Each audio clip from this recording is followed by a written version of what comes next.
మిమ్మల్ని అందరినీ చూడటం చాలా సంతోషకరం. హల్లెలూయా. మరి ముఖ్యంగా మీరందరూ నా రక్త సంబంధులు కదా. Praise lord. హల్లెలూయా. కనుక ఇంకా మనకి రిలేషన్ బాగా కనెక్షన్ బాగుంటుంది అనమాట. Praise lord. హల్లెలూయా. మరి దేవుడు మీకు ఇచ్చిన దైవజనులు భారం కలిగిన దైవజనులు కనుకనే ఈ యొక్క క్లాసెస్ ఏర్పాటు చేయడం అనేది జరిగింది. మాస్టర్ కొంచెం తగ్గిస్తే సరే. Praise lord. హల్లెలూయా. భారం కలిగిన దైవజనులను ప్రభు మనకు అనుగ్రహించారు. లోకంలో చాలా మంది దైవజనులు ఉన్నారు, కానీ ఎవరు కూడా ఈ విధంగా క్లాసెస్ కండక్ట్ చేసి సంఘాన్ని డెవలప్ చేయాలని కానీ, నేనే కాకుండా వేరే టీచర్స్ని కూడా పిలిపించి చెప్పించాలి అనే దైవజనులు చాలా తక్కువ. ఎందుకంటే ఎక్కడ సంఘం చెదిరిపోతారో, వారి వాక్యానికి వెళ్ళిపోతారో అని చెప్పి చాలా మంది చేయించరు అనమాట. కానీ దేవుడు మనకు అనుగ్రహించిన దైవజనులు భారం కలిగిన దైవజనులు కనుక మీరందరూ ధన్యులు. Praise lord. హల్లెలూయా. హల్లెలూయా. పొద్దున్న మీరు విన్న వర్తమానము చెప్పి అన్నారు కదా, మరొకసారి ఒక 2 లైన్స్ చెప్పండి. ఒక్కొక్కరు ఒక్కొక్క మాట చెప్పండి, చెప్పిన మాటే చెప్పకుండా. ఓకే, ప్రీతి నుంచి స్టార్ట్ చేద్దాం. ఓకే ప్రీతి, నువ్వు స్టార్ట్ చెయ్యి. పాయింట్స్ ఒక్కొక్కరు ఒక్కొక్క మాట చెప్పండి. Okay okay start.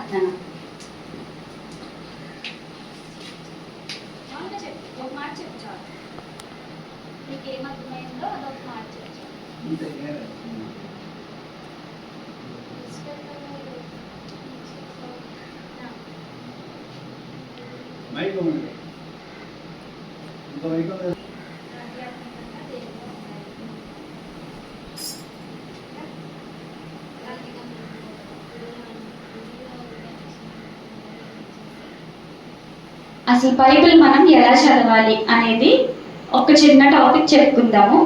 దాని నుంచి మనము మన యొక్క సబ్జెక్ట్లోకి, అంటే పిలుపు కదా మన సబ్జెక్టు, శిష్యుడు అనే సబ్జెక్ట్ కదా, డిసైపుల్షిప్, అందులోకి మనము వెళ్దాం. Okay, I love you. రెడీనా? ఓకే, ప్రార్థన చేసుకుందాం. పరిశుద్ధుడానికి వందనాలు, స్తుతులు, స్తోత్రాలు చెల్లిస్తున్నాము ప్రభా. ఈ యొక్క సమయంలో రాజా, ఇదిగో ప్రభా, నీ దైవజనులను ప్రేరేపించి సంఘమునకు ప్రభా ఏ విధంగానైనా సంఘం కట్టాలి అని వారు పడుతున్న ప్రయాసం మీరు చూస్తున్న దేవుడు ప్రభా. ప్రభునందు మీ ప్రయాసం వ్యర్థము కాదని ఎరిగి స్థిరులను కదలని వారును ప్రభు కార్యాభివృద్ధి అందు ఆసక్తులనై ఉండునని నీ వాక్యం సెలవిస్తున్నట్లుగా వారి ఆసక్తిని మీరు చూచి ఉన్న దేవుడు ప్రభా. యేసయ్యా, ఈ బిడ్డలను నీ పాదాలకు అప్పగిస్తున్నాము. వీరందరినీ నీ పాదాల చెంతకి ఎత్తుపడుతున్నాము ప్రభా.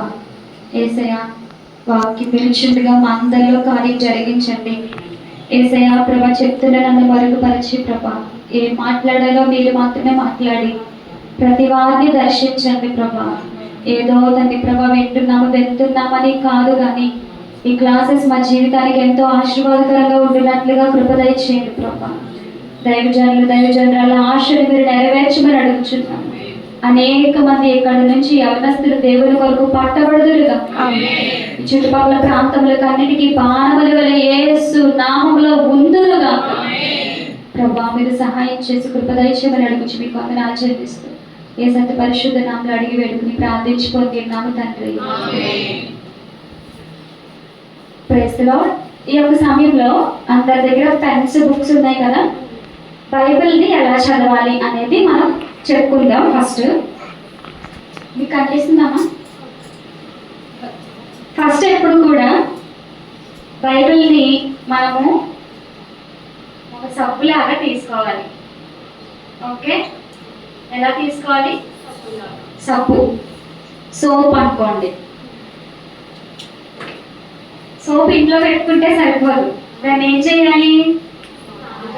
యూజ్ చేయాలి కదా.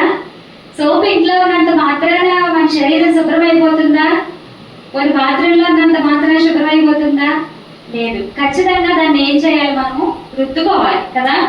అలాగే దేవుని వాక్యం చదివేటప్పుడు బైబిల్ మన చేతిలోనే ఉంది, కానీ దాన్ని నార్మల్గా చదువుకుంటే వెళ్ళిపోతే అది మనలో కార్యం కార్యం జరిగించదు. సో బైబిల్ ఎలా చదవాలి అని మనం చూసినట్లయితే ఫస్ట్ సోప్ స్పెల్లింగ్ చెప్పండి. SOAP.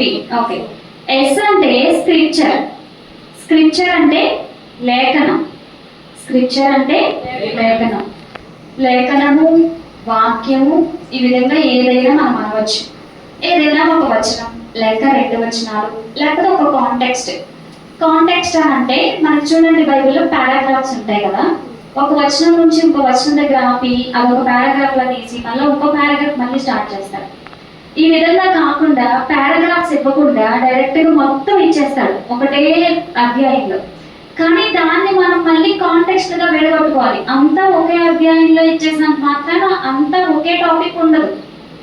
ఓకే, దాన్ని మనం ఏం చేయాలి, మళ్ళీ ఏ టాపిక్ ఆ టాపిక్ డివైడ్ చేసుకోవాలి.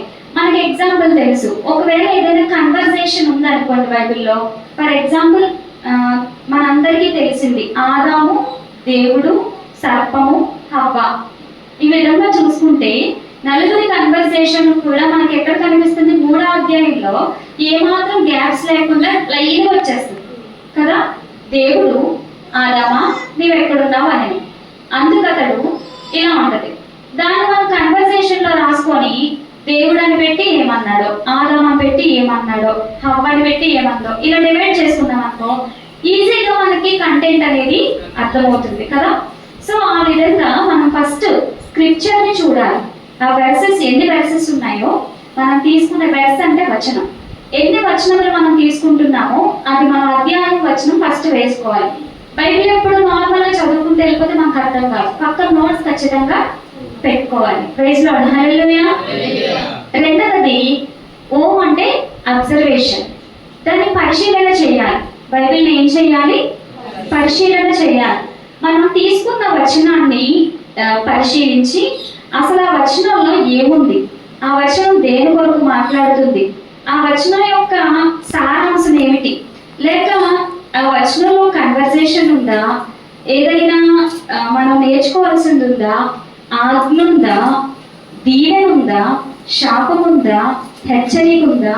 ఈ విధంగా మనము ఆ వచనాన్ని పరిశీలన చేయాలి. చెప్పండి, నేను ఎన్ని చెప్పాను? అబ్జర్వేషన్ లో మనం ఏమేమి పరిశీలించాలి, ఆజ్ఞ ఉందా, దీవెన ఉందా, రాయి ఆజ్ఞ, దీవెన. ఆజ్ఞ దగ్గర పక్కన కట్టడ, విధి, ఆజ్ఞలు, కట్టడలు, విధులు.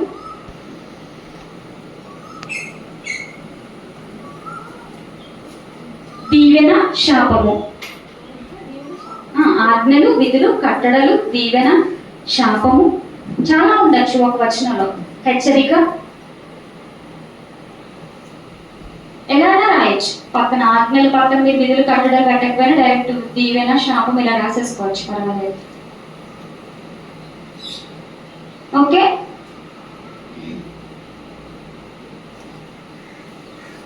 ఆ వచనంలో మనకు కనబడినప్పుడు ఫర్ ఎగ్జాంపుల్ దేవుడు అబ్రహాంతో మాట్లాడినప్పుడు ఆదికాండం 12వ అధ్యాయం 1వ వచనం మనం చూస్తే, ఎగ్జాంపుల్ మాత్రమే చెప్తున్నాను. ఆదికాండం 12:1 దేవుడు ఏమంటాడు, అబ్రహమా నీవు లేచి నీ దేశం నుండి, నీ తండ్రి ఇంటి నుండి, నీ బంధువుల యొద్ద నుండి బయలుదేరి నేను చూపించు దేశమునకు వెళ్ళుము. అక్కడ నిన్ను ఒక గొప్ప జనముగా చేస్తాను, నిన్ను దీవించిన వారు దీవించబడతారు, నేను శపించు వారిని నేను శపిస్తాను అని దేవుడు చెప్పారు. ఇందులో ఎన్ని ఉన్నాయి? మొదట చేయవలసిన పనినే చెప్పాడు. ఏం చేయాలి, నువ్వు నీ దేశం నుంచి, నీ తండ్రి ఇంటి నుంచి, నీ బంధువుల యొద్ద నుంచి బయటికి రా, ఇది చేయవలసిన పని. సో మనం తీసుకున్న ఒక వచనంలో మనం చేయవలసిన పని ఏమైనా ఉన్నదా అనేది మనం చూసుకోవాలి. 2వ వచనం నుంచి మనం చూస్తే, నిన్ను గొప్ప జనముగా చేసి నిన్ను ఆశీర్వదించి నీ మూలంగా సంతానాన్ని రప్పిస్తాను అంటే దేవుడు ఏం చేశాడు అక్కడ? 1 ఆశీర్వదించాడు, 2 వాగ్దానం ఇచ్చాడు. అప్పుడు అబ్రహాంకి ఏం లేదు, సంతానం లేరు, పిల్లలు లేరు అనే బాధలో ఉన్నాడు అప్పటికే. కనుక దేవుడు అతన్ని ఎప్పుడైతే పిలిచారో, సంతానం ఇస్తానని వాగ్దానం చేశారో, ఆ మాటను అబ్రహాం నమ్మి బయటకు వచ్చారు కదా. సో మనకు ఆ వెర్స్లో ఏం కనిపిస్తుంది? వాగ్దానం కనిపిస్తుంది, దీవెన కనిపిస్తుంది, శపించు వారిని శపించెదను అన్నాడు, శాపం కనిపిస్తుంది, చేయవలసిన పని కూడా మనకు కనబడుతుంది. ఈ విధంగా మనం తీసుకున్న ఒక వచనంలో ఏమేమి మన కొరకు ఉన్నది అనేది మనం చూసుకోవాలి. ఓకే, దీనికి మనం రెఫరెన్స్ తీసుకుంటే యెషయా గ్రంథం 34వ అధ్యాయం 16వ వచనం ఒకసారి చదువుకుందాం. యెషయా గ్రంథం 34వ అధ్యాయం 16వ వచనం. యెహోవా గ్రంథమును పరిశీలించి చదువుకోండి. ప్రైజ్ లార్డ్, హల్లెలూయా. దాన్ని యెహోవా గ్రంథమును పరిశీలించి చదువుకొని అని చదవాలి. యెహోవా అని వెలగొట్టి గ్రంథమును పరిశీలించి అని చదవకూడదు. ఓకే, ఈ క్లాస్ అందుకే మనం తప్పు అని కాదు, మనం నేర్చుకోవడానికి జస్ట్. ఓకే, యెహోవా గ్రంథమును ఎలా చదవాలి? పరిశీలించి చదవాలి. సో మనం చెప్పుకున్న వర్డ్ ఇది సరిపోయింది కదా. దేవుని యొక్క వాక్యం చదివినప్పుడు దానిని పరిశీలించి చదవాలి. మరలా చెప్తున్నాను నేను. ఆజ్ఞలు, కట్టడలు, విధులు, చేయవలసిన పనులు, దీవెనలు, శాపములు, వాగ్దానములు, హెచ్చరికలు, ఈ విధంగా ఏమేమి ఉన్నాయో అన్నీ కూడా తీసుకోవాలి. ఓకే, ఇంకొకటి కూడా పరిశీలించవచ్చు. దేవుని కొరకు ఆ వచనంలో ఏమి చెప్పబడింది, దేవుడు ఏమై ఉన్నాడో ఒక్కొక్క వచనంలో చెప్పబడుతుంది కదా. దేవుడు ఏమై ఉన్నాడు అంటే ఆయన అద్వితీయ దేవుడు. మనం చదువుతాం. మనం ఎగ్జాంపుల్ తీసుకుంటే యెషయా గ్రంథం 9:6 మనందరికీ తెలుసు. ఎలయనగా మన శిశువు బిడ్డను, మన కుమారుడు అనుగ్రహించబడను, ఆయన భుజం మీద రాజభాగములు, ఆశ్చర్యకరుడు, ఆలోచనకర్త. Very good. ఇవన్నీ దేవుని కొరకైన పేర్లు అన్నమాట. దేవుని కొరకైన నామములు మనకు రాయబడుతున్నాయి. ఈ విధంగా దేవుడు ఏమై ఉన్నాడో కూడా ఒక వచనంలోంచి మనము తీసుకోవచ్చు. ఓకే, నెక్స్ట్ థర్డ్ ఏంటి అంటే ఏ కదా, అప్లికేషన్. అప్లికేషన్ అంటే అన్వయించుకోవడం, అప్లై చేసుకోవడం. అప్లై చేసుకోవడం అంటే ఏంటి? సబ్బుని అప్లై చేయాలి, నూనెని అప్లై చేయాలి, పౌడర్ని అప్లై చేయాలి కదా. అది ఉంటే సరిపోదు, దాన్ని ఏం చేయాలి మనం? సేమ్ అలాగే వాక్యం ఉంటే సరిపోదు, వాక్యాన్ని మనం అప్లై చేసుకోవాలి. మనం తీసుకున్న రెఫరెన్స్ లోంచి లేకపోతే వచనంలోంచి హెచ్చరిక వచ్చింది అనుకోండి, వెంటనే దాన్ని ఏం చేయాలి? మనకి అప్లై చేసుకోవాలి, అన్వయించుకోవాలి. ప్రభా, నాతో మాట్లాడవయ్యా, నన్ను హెచ్చరించవయ్యా, నేను ఈ వచనమును బట్టి నన్ను నేను సరి చేసుకుంటున్నాను. అబ్రహాంతో దేవుడు ఎప్పుడైతే మాట్లాడారో, నువ్వు బయటికి రా అని ఎప్పుడైతే చెప్పారో, అబ్రహాం దాన్ని ఏం చేశారు? దాన్ని పాటించారు కదా. తనకి తను అప్లై చేసుకున్నారు. దేవుడు చెప్పాడు కదా, వదిలేదు. దాన్ని ఏం చేయాలి? అప్లై చేసుకోవాలి, పాటించాలి. సో మనం చదివిన వచనంలో మనకి ఏదైతే మనతో మాట్లాడుతుందో, ప్రపంచంలో ఉన్న ఏ గ్రంథం చదివినా మనతో మాట్లాడు, కానీ బైబిల్ అటువంటి గ్రంథం కాదు. బైబిల్ గ్రంథము మనతో మాట్లాడే గ్రంథం కదా. బైబిల్ గ్రంథము ఎవరో మనుషులు రాసిన పుస్తకము కాదు. సాక్షాత్తు దేవుడే తన ప్రవక్తలను ప్రేరేపించి వ్రాయించిన పుస్తకము బైబిల్. మనం చూస్తాం, పేతురు రాసిన మొదటి పత్రిక 1వ అధ్యాయము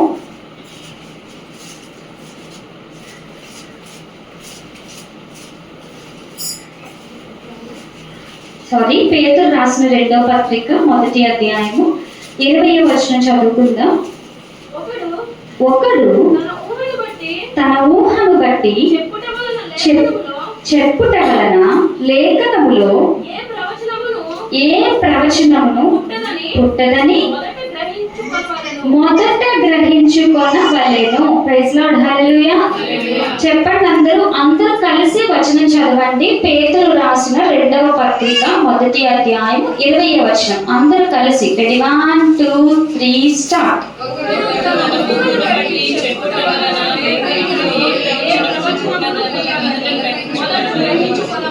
వెరీ గుడ్.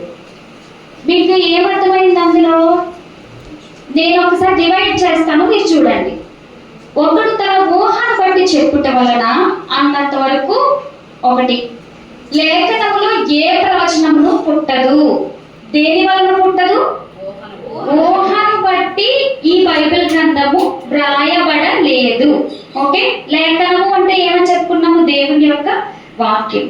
లేఖనంలో వ్రాయబడిన ఏ వాక్యము కూడా ఒకరు ఊహించి చెప్పినది గాని ఊహించి రాసినది గాని కాదు.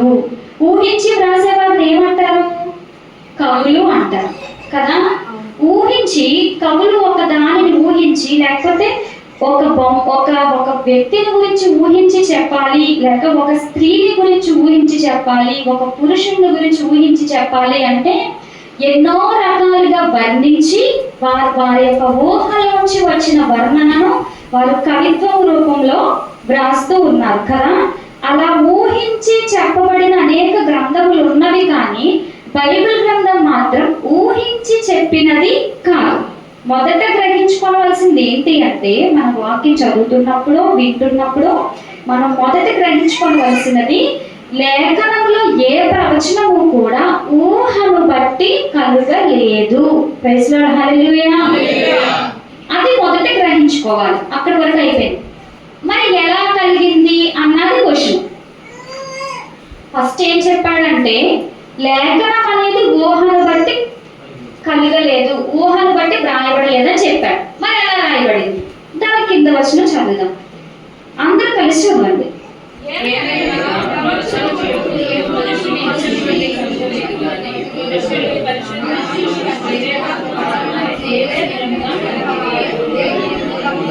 Very good. ప్రైజ్ లార్డ్, హల్లెలూయా.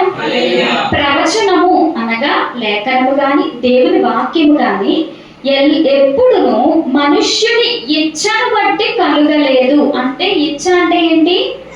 కోరిక, ఇష్టం కదా. మనుష్యుని కోరికను బట్టియో మనుష్యుని యొక్క ఇచ్చను బట్టియో ఇష్టమును బట్టియో కలుగలేదు. కానీ అక్కడికి ఆగుదాం. మనుష్యుడు ఇష్టపూర్వకంగా వ్రాసినట్లయితే, ఫర్ ఎగ్జాంపుల్ నా కోసం మీ అందరినీ చెప్పమన్నాను అనుకో, మీకు నేనంటే ఎంత ఇష్టమో అంతే చెప్తారు, అంతే కదా. ఒక్కొక్కరు ఒక్కొక్క ఇష్టాన్ని తెలియపరుస్తారు. కానీ అందరూ కలిసి ఒకే విధంగా ఒకే వ్యక్తి కొరకు చెప్పాలి అంటే ఆ వ్యక్తి అందరికీ కనెక్షన్ ఒకేలా అయ్యి ఉండాలి. ప్రభువైన యేసుక్రీస్తు కోసం బైబిల్లో రాయబడింది కదా. ప్రభువైన యేసుక్రీస్తు కోసం అందరూ ఒకలాగే చెప్పారు. ఒకరు మానవుడని, ఒకరు దేవుడని ఈ విధంగా చెప్పలేదు. అందరూ యేసుక్రీస్తు దేవుడనే చెప్పారు. యేసుక్రీస్తు కలువరిశిలలో మరణించారనే అందరూ కూడా చెప్పారు. అది పాత నిబంధన ప్రవక్తలైనా క్రొత్త నిబంధన ప్రవక్తలైనా అందరూ కూడా యేసుక్రీస్తు కొరకు ఒకే ప్రవచనాన్ని ప్రవచించారు. Praise lord, hallelujah. కనుక ప్రవచనం ఎప్పుడూ కూడా మనుషుని ఇష్టాన్ని బట్టి కలగలేదు. కానీ మనుషులు పరిశుద్ధాత్మ వలన ప్రేరేపింపబడిన వారై దేవుని మూలముగా పలికిరి. ప్రైజ్ లార్డ్, హల్లెలూయా. పరిశుద్ధాత్మ వలన ప్రేరేపింపబడి పలకడం అంటే ఏంటంటే, ఒక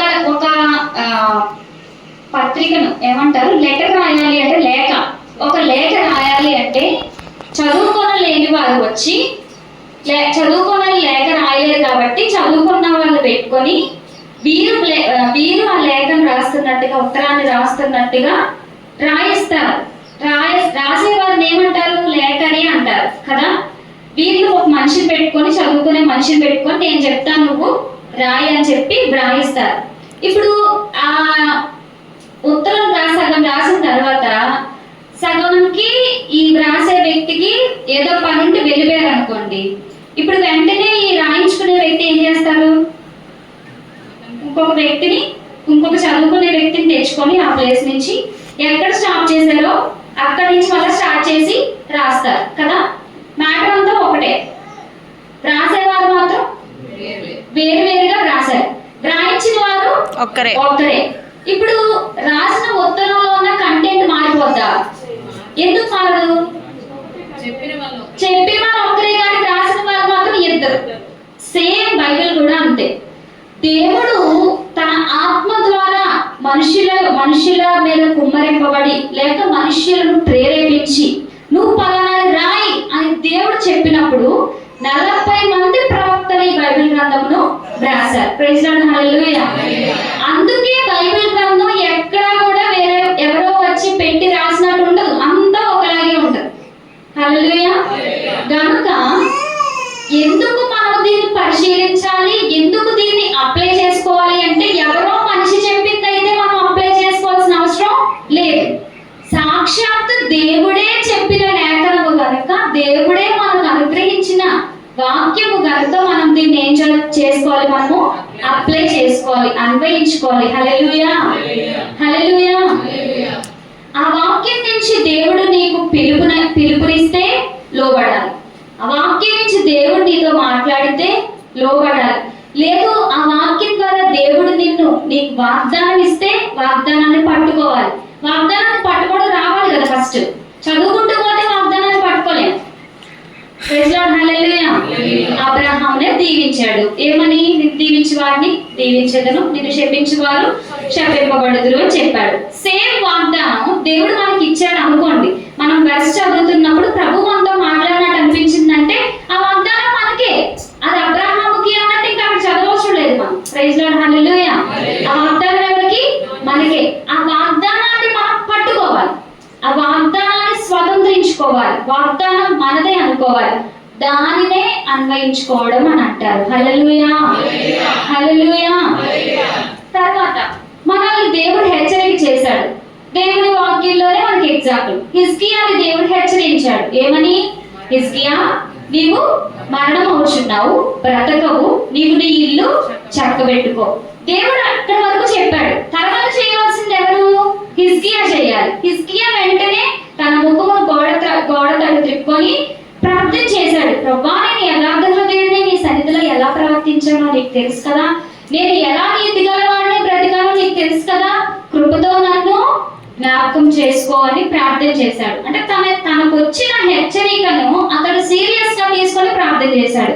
సేమ్ అలాగే మనకు బైబిల్ చదివినప్పుడు వచ్చే హెచ్చరికను మనం తీసుకొని మారాలి. మారకపోతే మనం బైబిల్ చదివి వ్యర్థం.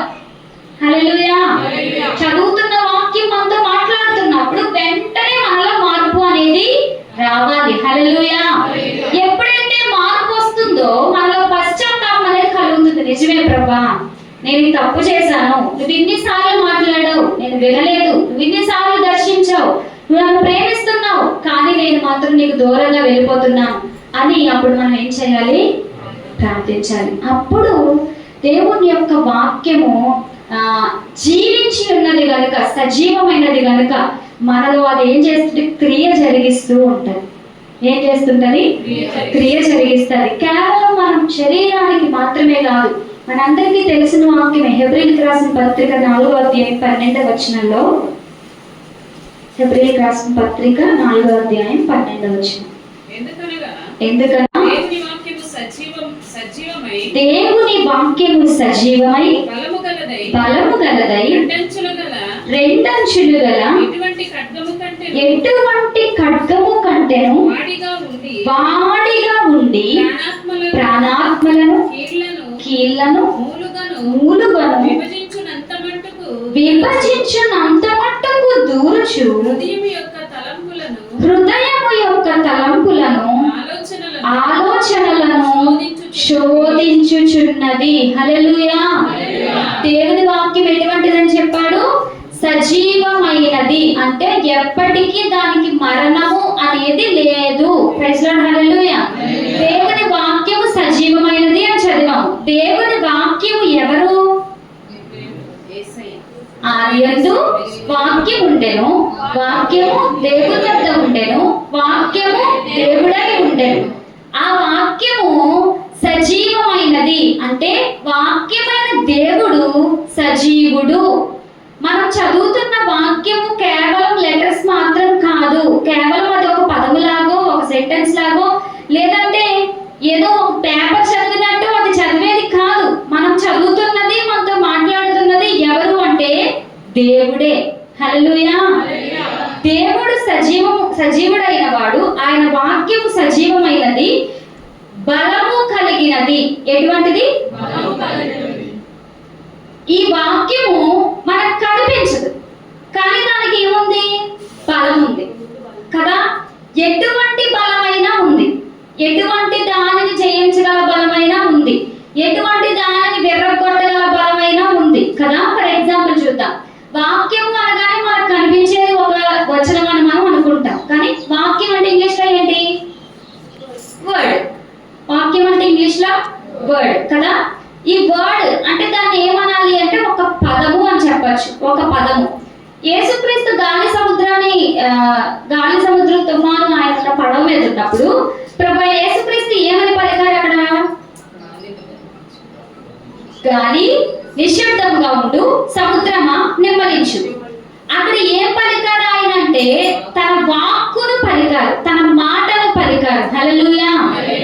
ఆ మాటలో బలం ఉంది కనుక, ఎంత బలం ఉంది? గాలిని ఆపగల బలము, తుఫానును గద్దించగల బలము, సముద్రమును నిమ్మలపరచగల బలము ఆ మాటలో ఉంది. హల్లెలూయా. హల్లెలూయా. దేవుని వాక్యము సజీవమైనది, బలము కలిగినది, రెండంచులు గల ఎటువంటి ఖడ్గము కంటేనూ వాడిగా ఉండి, అంటే షార్ప్ అన్నమాట, చాలా షార్ప్. ఎంత షార్ప్ అంటే ఈ లోకంలో రెండంచులు గల ఖడ్గములు ఉన్నప్పటికీ కూడా వాటి కంటే షార్ప్ దేవుని యొక్క వాక్యం.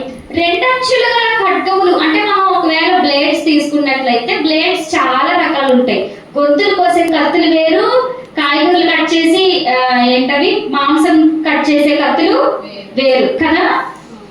పొలం పనులు తీసుకెళ్లే కత్తులు వేరు. ఈ విధంగా చాలా రకాల కత్తులు ఉన్నవి.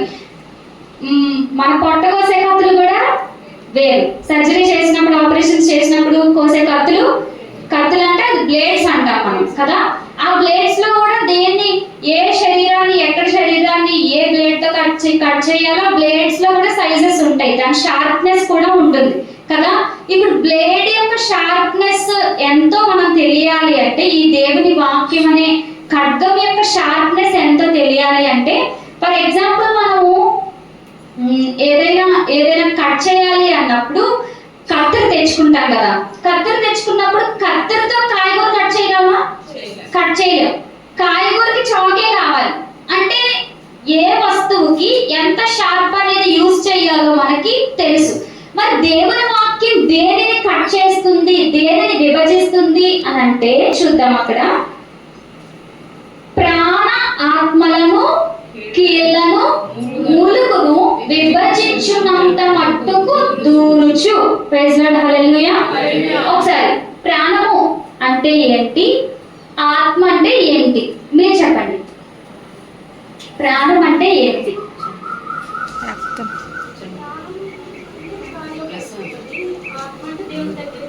ప్రాణం గాల్లో కలిసిపోతుంది, ఆత్మ దేవుని దగ్గరికి వెళ్తుంది. ఓకే. ఇంకా శరీరం మట్టిలో కలిసిపోతుంది. Very good. ఇంకా ఇంకెవరైనా చెప్తారా?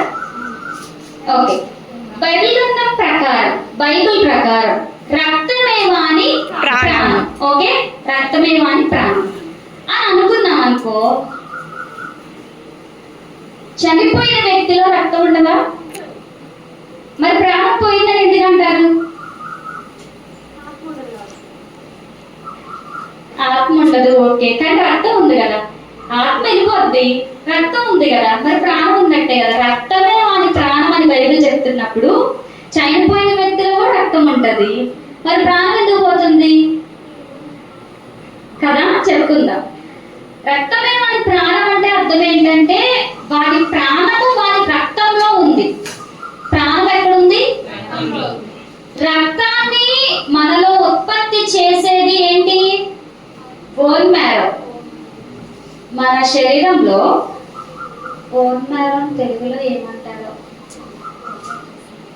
బోన్ మ్యారో నుంచి బ్లడ్ సెల్స్ ప్రొడ్యూస్ అవుతాయి. మూలిగానా?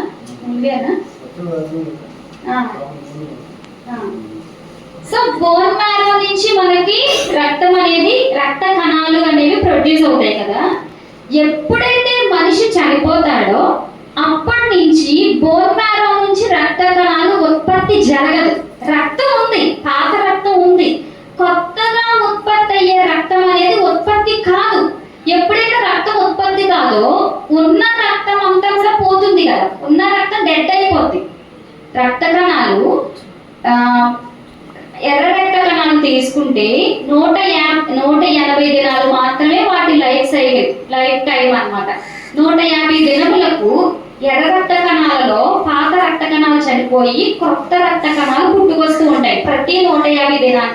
ఈ రోజు ఒక రక్త కణం పుట్టింది అంటే దాని లైఫ్ టైం 150 దినాలు.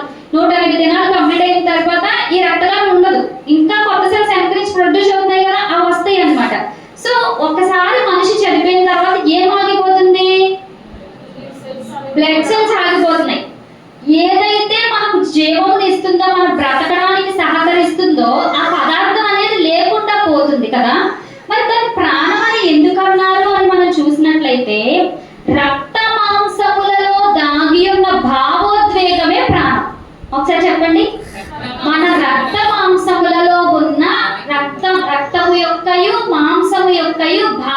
భావోద్వేగము. ప్రైజ్ లార్డ్, హల్లెలూయా.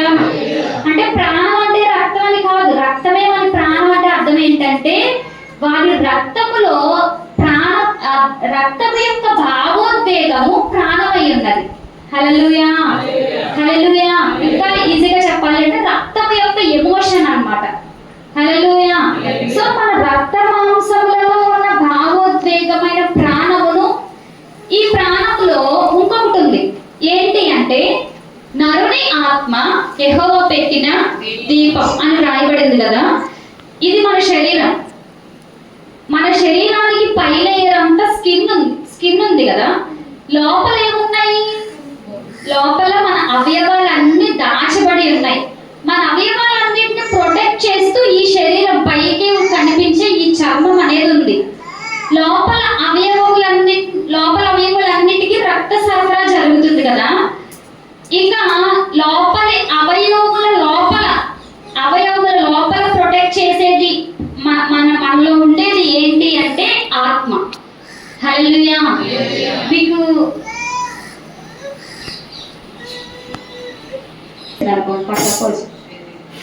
లోపల సౌండ్ వస్తుంది కదా, అది ఆత్మ. లోపల సౌండ్ వచ్చేది ఆత్మ.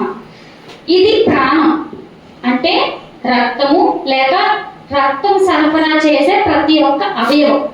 దీన్ని కవర్ చేసి ఏముంది? శరీరము ఉంది.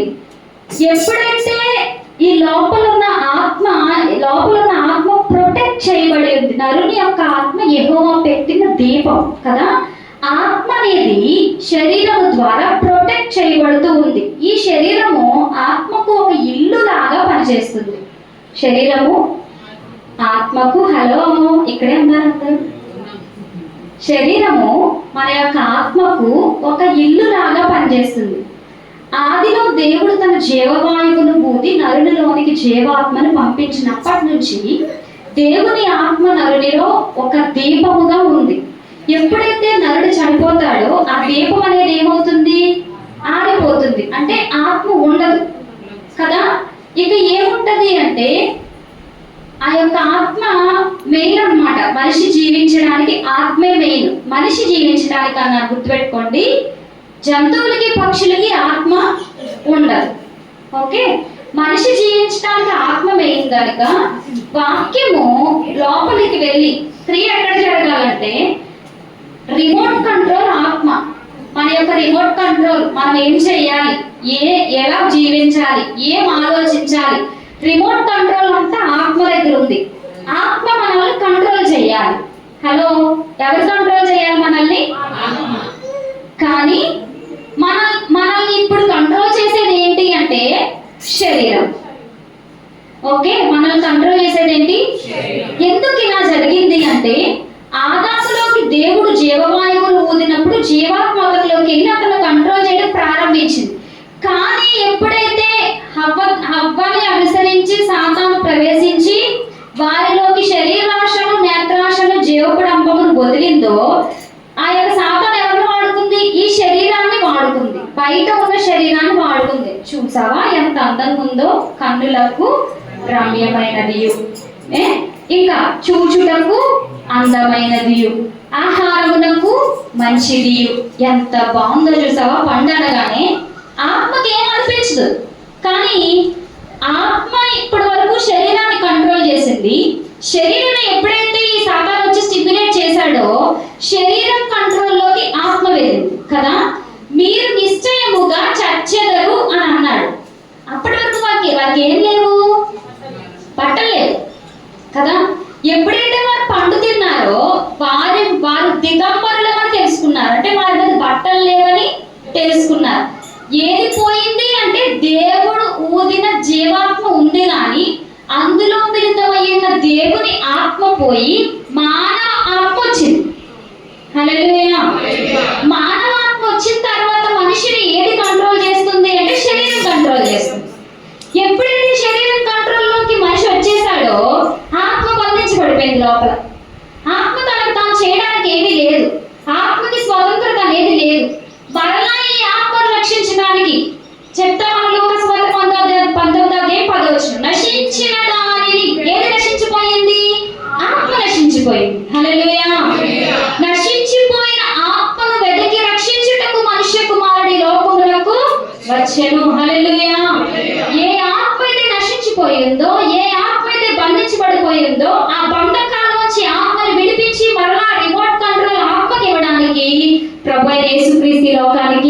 వచ్చి ఉన్నారు. హల్లెలూయా.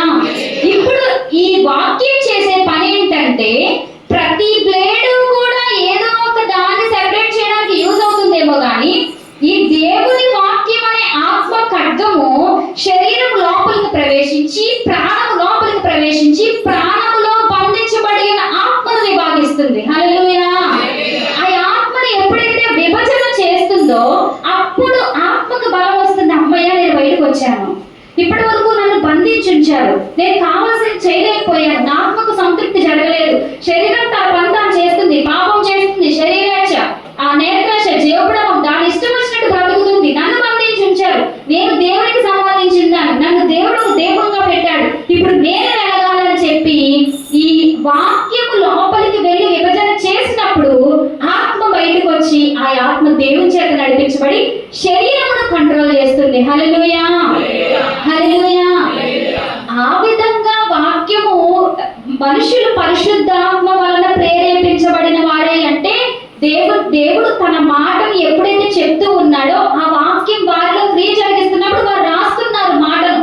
ఆ ఒక్కొక్క మాట మనం చదువుతున్నప్పుడు మనలో ఏం జరుగుతుంది? మార్పు అనేది జరుగుతుంది. హల్లెలూయా. హల్లెలూయా. కనుక దేవుని వాక్యము మనుషుని ఎచ్చబట్టి కలిగినది కాదు, దేవుని వాక్యము జీవము లేనిది కాదు, కానీ దేవుని వాక్యము మన ప్రాణాత్మ శరీరమును మూలుగును విభజించునంత మట్టుకు దూర్చు హృదయము యొక్క తలంపులను అంతరింద్రియములను శోధించుచున్నదంటే టెస్ట్ చేస్తూ ఉన్నది. హల్లెలూయా. హల్లెలూయా. అంటే అన్ని ఖడ్గముల కంటే షార్ప్ అయిన దేవుని యొక్క వాక్యం మన హృదయంలోకి ఎప్పుడైతే ప్రవేశిస్తుందో ఈ వాక్యం గురించి మనకి రాయబడినట్లుగా చూడండి.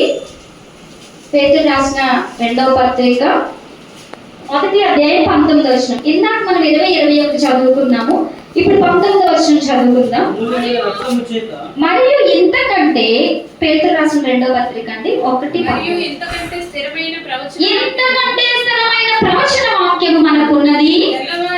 తెల్లవారి వేకువ చుక్క మీ హృదయములలో ఉదయించు వరకు ఆ వాక్యము చీకటి గల చోటున వెలిగించు దీపమైనట్టున్నది.